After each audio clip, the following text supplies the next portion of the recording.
Jamboard as well.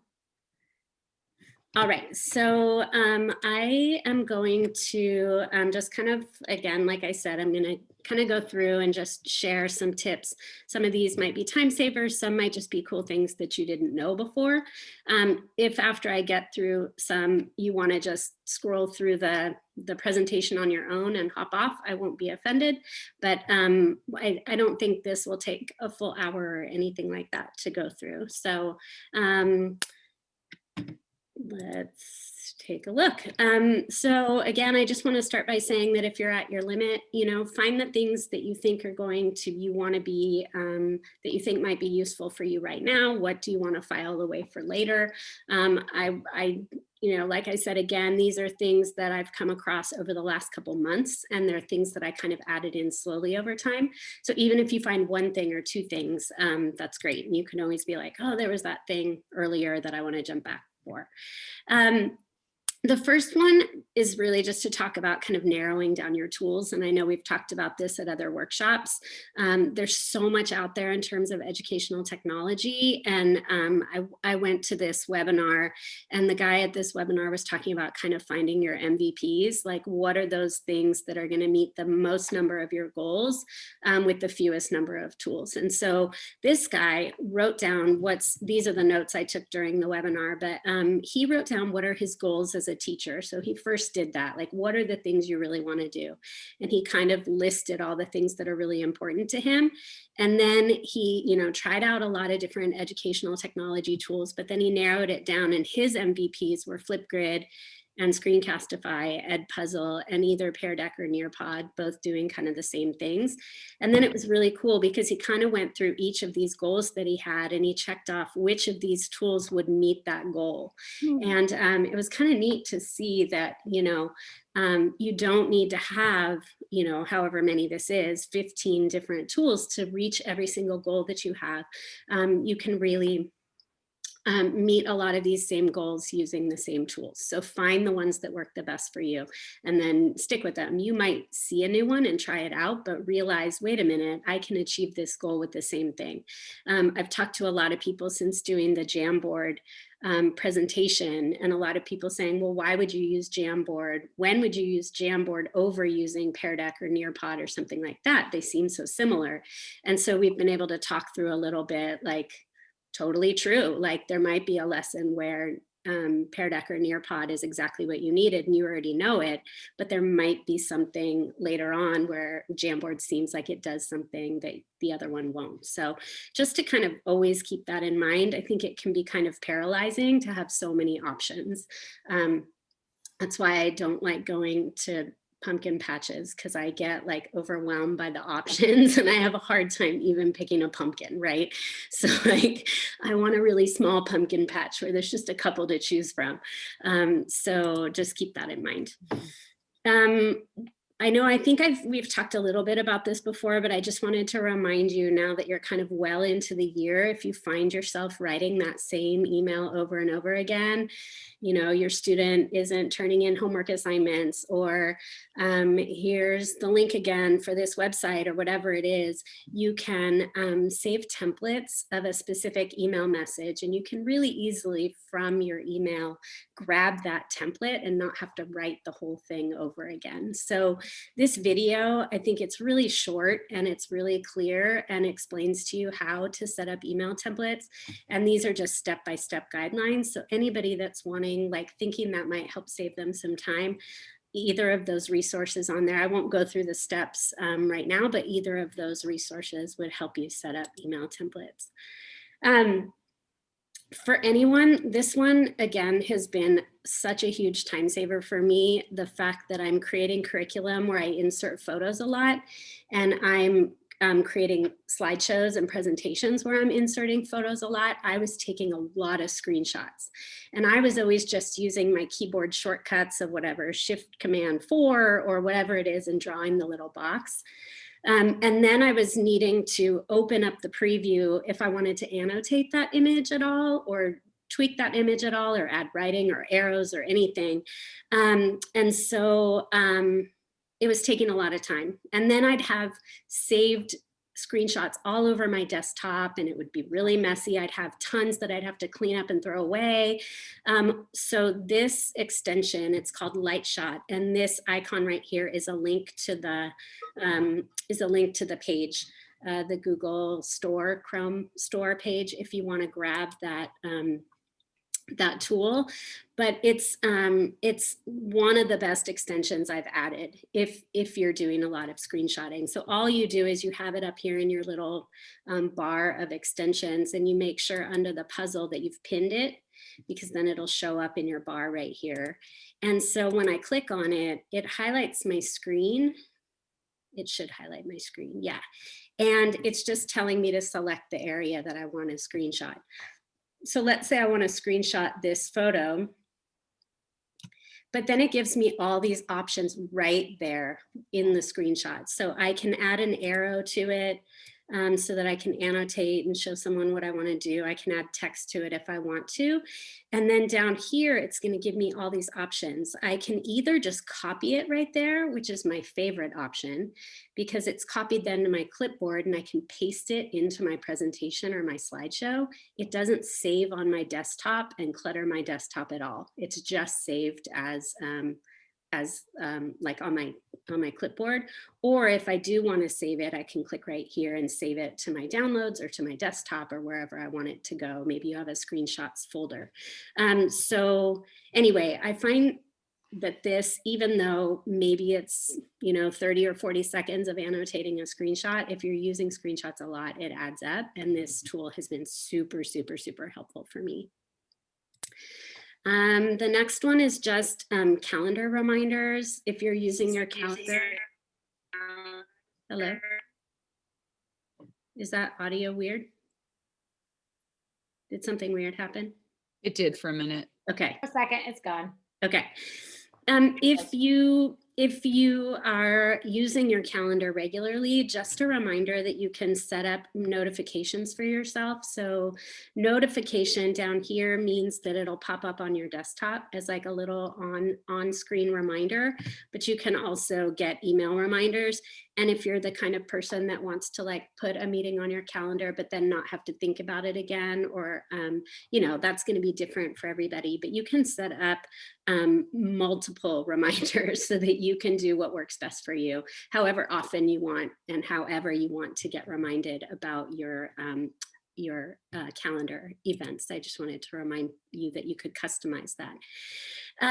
For a Google Doc, you can make substitutions. You can create substitutions. So if you are even like, let's say you're making a lot of documents about a book you're reading with your students, and you are writing, let's say you're reading Crime and Punishment, and you don't want to keep typing out Crime and Punishment over and over, you can set up an auto substitution so that when you type the letter CP, it will, when you hit return or hit space, it'll change your CP into Crime and Punishment. So here's a document, and I can just show you really quickly how to do that. It's under your tools in a document under tools. Let's see. Sorry, it takes a minute to load. And you go down to preferences under tools, and it will have for you all of your kind of custom substitutions. So there's some that are already built into Google Docs, but you can create your own. So let's say I write professional development a lot. So I'm gonna say replace PD with, and then I'm writing professional development. And I click OK. And now when I'm using any doc now, that you do, not just this particular document, but now it's kind of an automatic for you. If I type PD here and I click space, it just changes it for me with a space. So if I'm trying to think of times, I'm really thinking of when maybe you're teaching a specific unit, when you might be typing the same words over and over again. That might come in handy for you and save you a little bit of time. And feel free to jump in if you have a question, or we can talk a little bit about ideas at the end. I talked about this in the workshop on YouTube, but I wanted to remind you, for anyone that wasn't there, that you can share a YouTube video, but have your students start at a certain point in the video. So if you, you can't cut the video down, unfortunately, just to show them a clip, but you can send them a link that will start them at a certain point in the video. So if you, and I think I linked a video here. So let's just go to this video. When I'm gonna share the link with them, I wanna go down, and I'm sure some of you have done this before. I'm gonna make sure that this doesn't actually start playing. If you, oh no. Things in life are easy to take for granted. Sorry. So give me a sec. There we go. If you go down to the share button, now I need to wait for it to stop playing. Okay, if you go down to the share button right here where the little arrow is, and you click share, some of you have probably done this before, and then from right here, you have copied the link and then shared out this link right here. You've probably hit copy and just shared out that link. What I had never noticed before was this little thing underneath that says start at. It's just right there. And you can put in what minute and second you want the video to start at. So if I want this video to start at 2 minutes and 44 seconds, you're gonna notice that now this link has changed. Like if I now go to 3 minutes and 55 seconds, watch the link there, the link changes. So now if I copy this link, and that's what I share with students, when they open that link, the video will automatically start at that new spot. So that's kind of helpful if you don't really want them to watch. Now, could those students back up and watch the other part of the video? Sure. But, you know, unless it's like the most enthralling video, they're probably not going to want to do that anyway. And if it's that enthralling, then why not have them watch that part? So, but that could be a good option for you as well, to save some time and really hone in on the part of the video that you'd like the kids to see. I wanted to talk a little bit about bookmarks. I've done workshops on organizing your Google Drive and organizing your Gmail, and organizing your calendar and all those kinds of things, and organizing your bookmarks could be a whole other, I think, workshop. But if you're not really using your bookmarks, it can really save you a ton of time. You know, whether it's finding something you used last year, you read this great article and then you don't remember what the article was, or you can't find it again, or you bookmark it and it's just lost in a sea of bookmarks. If you really start thinking about organizing your bookmarks, then I think it can save you a ton of time. You have this bookmarks bar, and what you'll notice is that I just have the icons. And what I've done when I save something in my bookmark bar, here's my bookmark manager. So when I save something in my bookmark bar, I just delete the title that comes along with it, and I just save the icon, because the things that are in my bookmark bar, like I know what these icons are. I know that's my mail. I know that's my drive.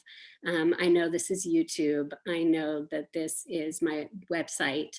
So if you really narrow your bookmark bar to the things that you would only recognize by the icon, then those are things clearly that you're going to all the time, right? And so let's say, just to show you an example of how I do that, let's say I'm on my calendar and I want to bookmark it. I'm going to use this little star at the end of the URL bar, and that's going to ask me, what name do I want?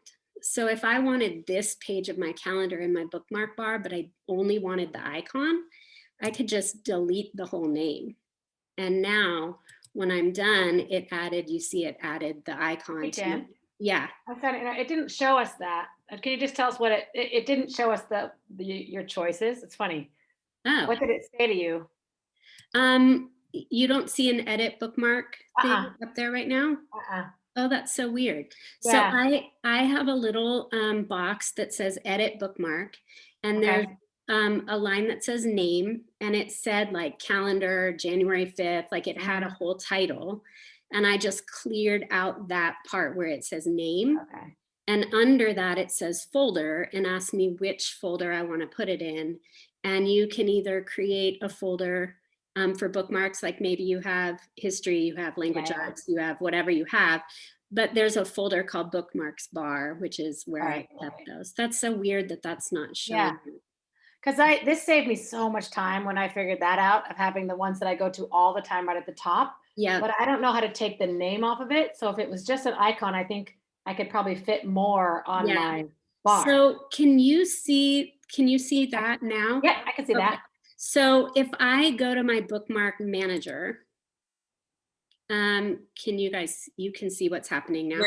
Where's the bookmark manager? I didn't see that So icon. up in the corner next to where my Google account circle is, there's these 3 little dots, Mhm. and my bookmarks is here, and then bookmark Okay. manager is here.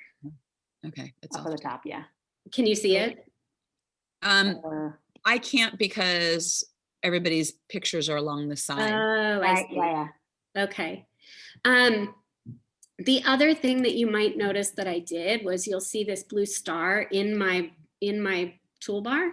I actually bookmarked my bookmark manager. So like, so when I went to this page, bookmarks, I just clicked here, right? And then so now when I want to go to my bookmarks, I can get to my bookmarks in my bookmark toolbar. Like, you know what I mean? So it's kind of like I created a shortcut to my bookmarks for myself in my toolbar. So let's say if you did that, if you went to your bookmark manager and you had bookmarked a bunch of stuff, most you would probably, if you haven't deleted the names, you would see like this, like TSA or Ditch Summit or whatever, you would see long URLs and names there. If you go to any of them and you go over to the 3 dots on the side and you do edit, can you see that box? Yep. Mhm. Okay, so the name should be right here and you can just highlight that name and delete it. So you have nothing Oh my in God, that I'm bar. doing that now. You have nothing in that field. All you have is the URL and then you save it. Oops, that's not right. Oh, why did it do that? Yep, I see how you do that. Does that make sense? Uh-huh. So I wanted to get rid of the name, but I don't know why now it put a name in there for me. I just like messed up my own thing, but Hey, Jen, yeah. I have a keyboard shortcut for any link that has been put into the bookmarks bar. If you do control click on it, that brings up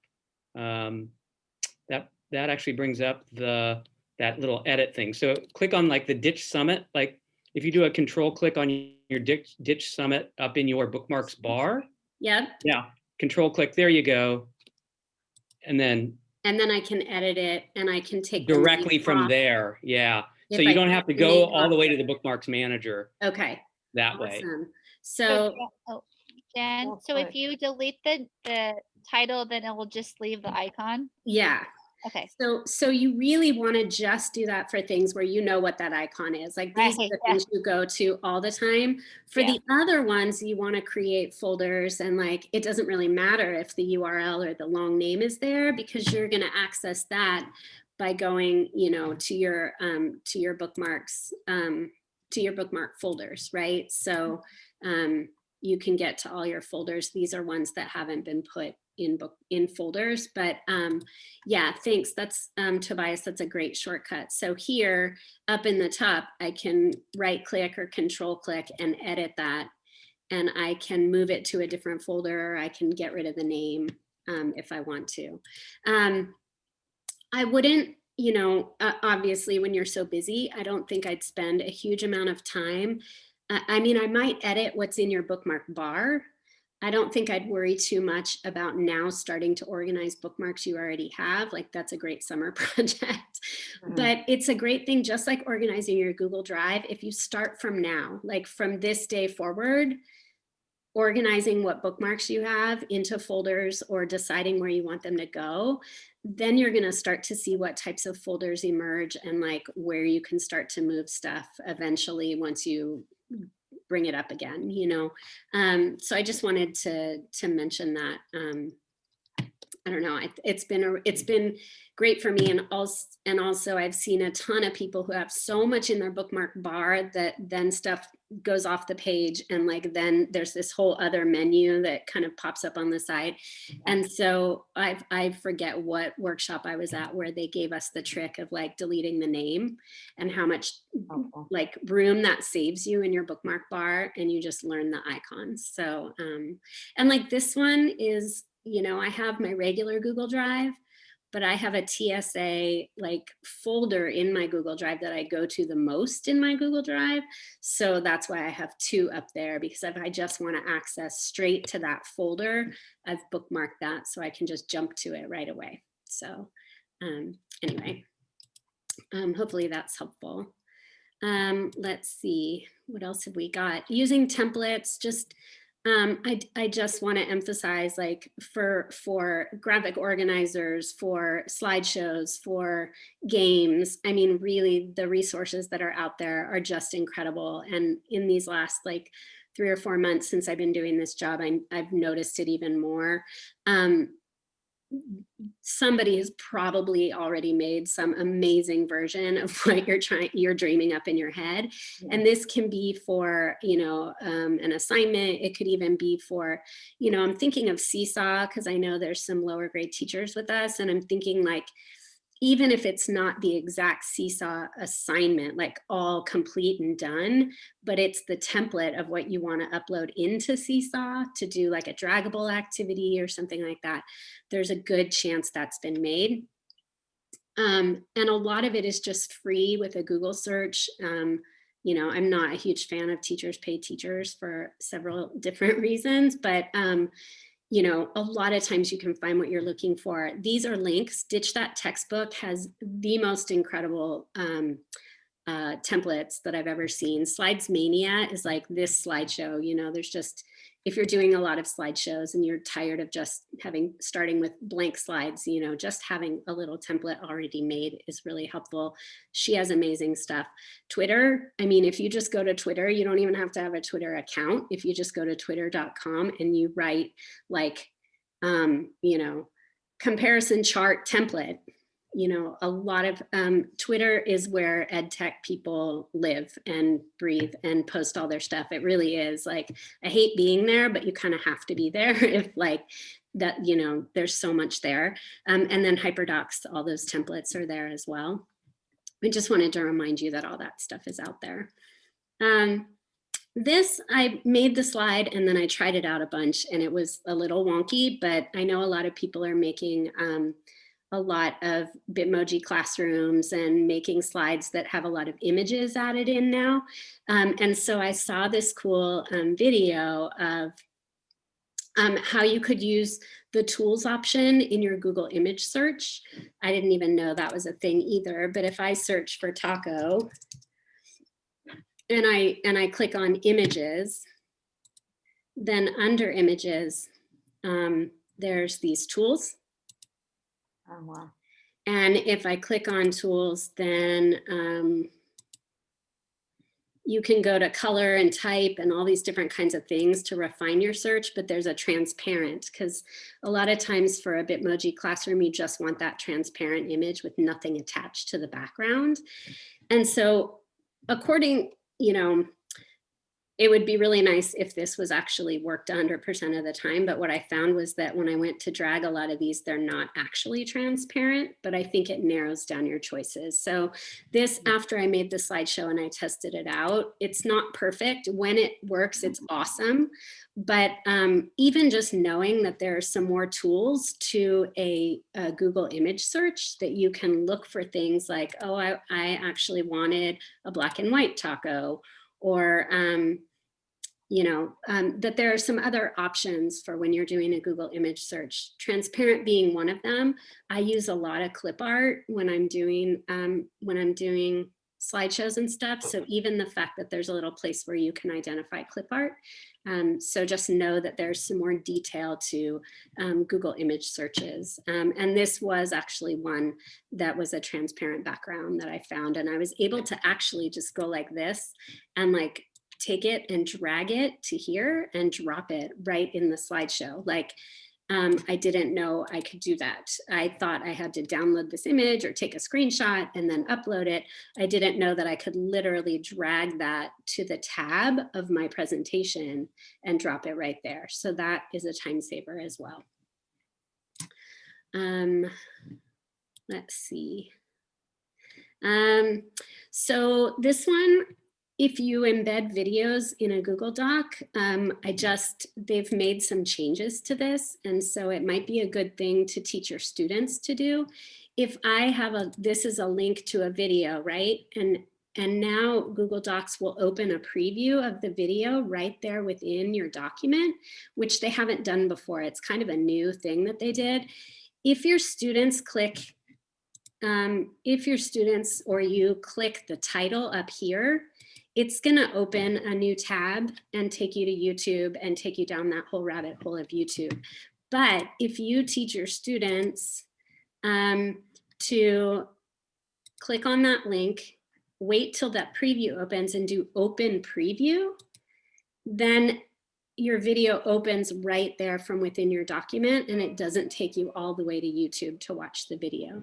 So again, it's just another way to maybe teach your students, and for you, if you have videos linked in a document, to know that you can now watch them right there instead of having to go to the whole separate site is kind of helpful. And so teaching your students that little trick of watching it in the preview is pretty cool. If you're posting a lot of photos of students and they're on a public website and you want to obscure faces, these are just two apps that I've found that I like. They still give a good flavor of what the photo is, but they obscure faces to the point where it can kind of help with privacy issues. One of them is called Tangled FX and one is Prisma. And these are both on your phone. So they're apps you could get on your phone, but they're really great because I don't know, they're kind of cool. And then you just don't have to worry so much about as many privacy issues with posting photos of students. This is one we've, I think, talked about a little bit when we were talking about Google Classroom and how to look at all the work in Google Classroom. But here's a little, this is just a little video showing how it works. But if you click on a document and then you click on this little preview button, so I'm trying to think of where my Google Classroom, and these are my, all my assignments from previous years. And so if I have a folder of work and I want to look through it kind of quickly, this is not like grading it, but I just maybe want to flip through and see where the students are at or see what they're doing. I can click on one and click this little eyeball. And then it's going to open a preview button. And it has an arrow over here. So I can scroll through those assignments kind of quickly just to get a glimpse of them. Now I'm not doing this if I want to, I probably shouldn't do this with kids' photos, since I'm recording, but this isn't if I want to be adding, comments or if I want to be, grading and returning. This is really just a scroll through, but if sometimes you want to do that, just kind of look through quickly, which is really hard to do in Google Classroom. You have to open every single one. Yeah. So there might be a time when this is a handy tool, just that preview button is going to let you scroll through your documents pretty quickly. This one, I'm definitely thinking mostly of upper grade teachers, and especially teachers that maybe have multiple periods where you're using the same template. So like, I'm going to use Abby, I'm looking at you, so I'm going to use you as an example. Let's say Abby has, a document that she wants to use with her students, but she's going to use it 2nd, 4th, and 5th period. But she wants to kind of do the same beginning of that lesson with different groups of kids, and she's going to modify that document. So let's say you want to start the story together, but then they're going to go do it on their own, but you're writing the intro together. Well, you're going to write that same intro with your 4th period class and with your 5th period class. So instead of recreating the template or having it separate or going in and editing it, if you use revision history, you can just go back to the beginning and kind of get rid of the changes. You can just really quickly restore the original document that you were writing on. So, you know, if you wanted to do a different intro with 2nd, 4th, and 5th periods, that's a different story. But if you really are reteaching the same thing 3 times, revision history to me seemed like kind of a smart way to just get back to the beginning, like restore it to its original format. And you just find revision history. If you go right here where it says the last edit was 21 minutes ago, then your revision history pops up here and you can decide, okay, where was it back in its form that I want to use it again for another class. So hopefully that might be a little, you know, kind of quick way to reuse something over and over. This might be one of those things like from the beginning where I said choose your tools, but I just thought it was kind of a fun idea, especially for older students that might not be as into Flipgrid. Like I was just talking to Ben, my kid, about Flipgrid, and they were saying how happy they were they didn't really have to use it this year, because as an older student, a senior, the thought of recording yourself and hearing yourself and watching yourself is not super fun.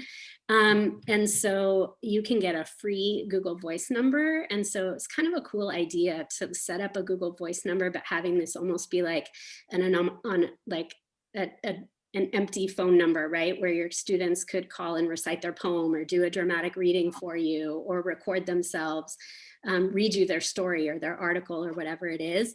And you also, I haven't really used Google Voice too much, but when I was researching it, you get a written transcript of what they say. So you could also kind of read through if you didn't want to listen to every single one or whatever, you could kind of, you know, read through.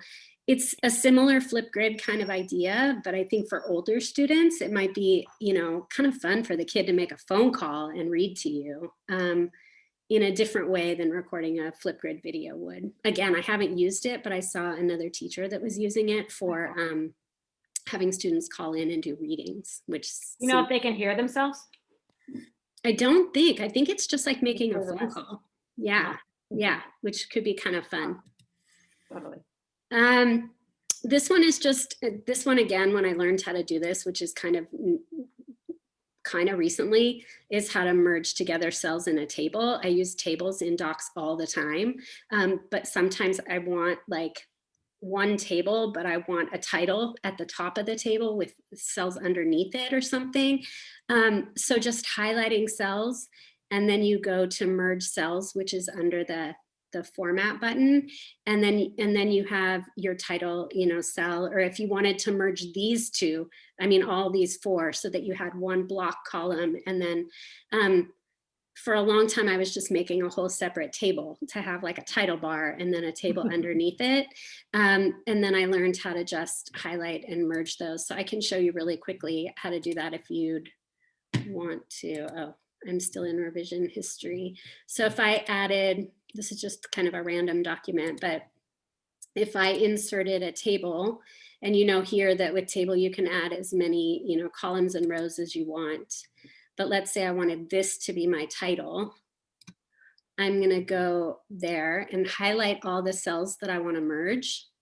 And I'm going to go under format, down to table, under format, and there's a merge cells button right there. Oh, When I click merge cells, then now I have a title bar right there. I've always made a new table. What's that? That's just really cool. I've always made a new table. Right? Yeah. So that, I mean, it's kind of a game changer. Like you could, you know, like all of a sudden it opens up all these different options for me, like in what my tables can look like. Right. Yeah, kind of blew my mind. I mean, the other one with that is the one in a spreadsheet where I learned how to, you can do it in a spreadsheet as well, where you merge cells in a spreadsheet so that you can have like different lengths and widths of cells in a spreadsheet. It's very similar. But anyway, kind of a game changer there to do that, because then now if I want to, you know, center my title here, it centers it with this one long big thing. Whereas if I center here, you know, it's within each one. So anyway, really cool. Hey, Jen, Yeah. Jen, I have a question. How do you then like make those different colors? Ooh, so if I want to click inside the cell that I want one color, and then I just use the little fill bucket. Ah, is that how that happens? If I fill that one red, and then I can fill this one, you know, whatever green, then you can fill individual cells of your table as well. And I think, I mean, now that these are merged, the fill bucket should fill that entire area. So I always wondered that. yeah. What? Sorry, I don't mean to like take No. over, but you see that little like on the left side of the screen, and there's like the little like it looks like a paintbrush. Is Like it in the toolbar? Yeah, keep going left. Keep going the other way. Right there, right next to where it says 100%. Keep going left. Ah, What is that? paint format. I don't know. I've never used that before. Like I always saw that and I knew someone's like, oh, fill it in with the paint. And I'm like, well, I'm trying to fill in with the paint, but it's not working. So I didn't know if that was the paint. That's interesting. I've actually never used that tool before. So Okay, now so that's the wrong paint. Yeah, the bucket is what you want to do, which is sometimes it shows up. Where'd it go? No. Sometimes it shows up right here. And then sometimes there'll be a little thing that says more options or whatever. And sometimes you have to click that to find it, but it's the little fill, they call it background color. So whatever you want. And then let's say you change your mind or this kid turned their work in, so it shouldn't be red anymore. You can change it back to transparent or change it anytime you want. Beautiful, thank you. Sure. Let's see. Oh, this one also, if you use Google Slides a lot, complete game changer, which I just learned about last week. It's another extension. It's called Full Screen Interactive Google Slides. And it allows you to edit your slide while you're in present mode. So if you think about it, I have my original slideshow open right here. I was in present mode when I was just showing you that because you guys didn't need to see all my slides down the side here, right? When you're presenting and when you're sharing with your students, a lot of times you go into present mode so that everything's nice and big. But if you're using a slide that has something on it that you want to type on and you're in present mode, it's a pain to exit out of present mode. So watch what happens. Right now I'm in edit mode. But if I just click on this new extension, which is called Full Screen Interactive Google Slides, watch what happens. I'm in present mode now, but I still have all my tools up here. So if I want to type, if I want to move a box, if I'm using a slide that's like a game format and I want to play the game with my students, but I need to type to do that, now I have all my tools. But I'm in present mode. All my slides aren't over here on the side anymore. So, and I just click exit, and now I'm back in, you know, not quite edit mode because my slides aren't showing up on the side anymore. I'd have to kind of refresh my page to get those back.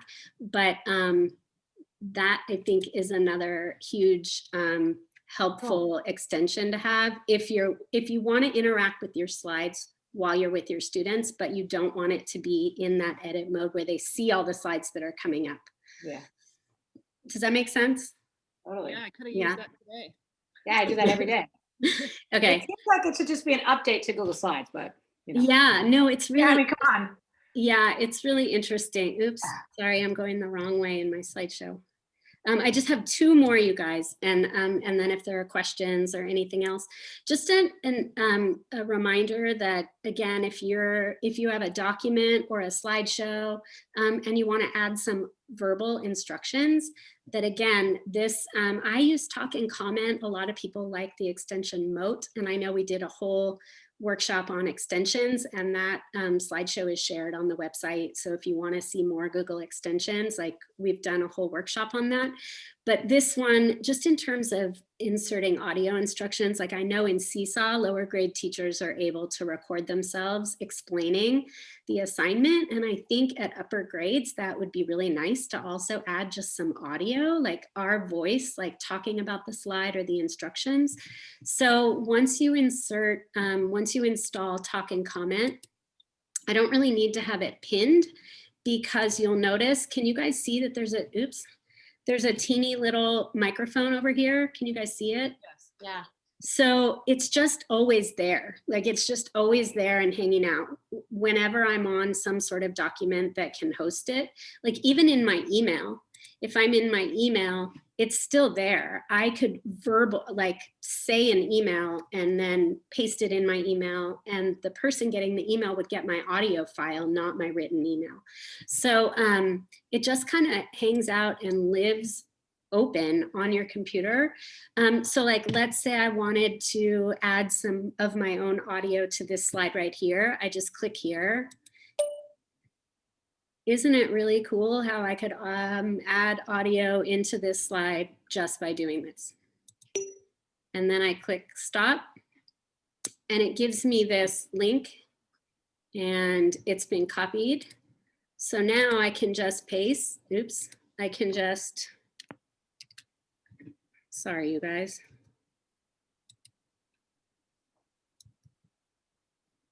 Maybe because I'm not in edit mode.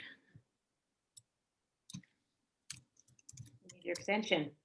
I know. So now it copied that little, it copied that thing, and I should be able to just now, sorry, it's loading. I'm curious. I'm nervous about doing this because it feels like it's so small what the kids see, and I feel like it's a lot of work if they're not going to know to click on that, but maybe there's a way to make it bigger. I mean, you could make a text box that's like, here's your instructions, you know, with an arrow to it or something like that. I don't know. I just think that it's a nice option to be able to add in some voice when you want to. And I'm trying to get to that slide so that we can try to insert it. Sorry. Okay. There it was. So it recorded, and I'm hoping that I can just now paste. Takes forever to load. That was in the upper left-hand corner. Upper. Your slide. You see it on the upper left-hand side? Oh, yeah. It did. I just, I added it like 10 times.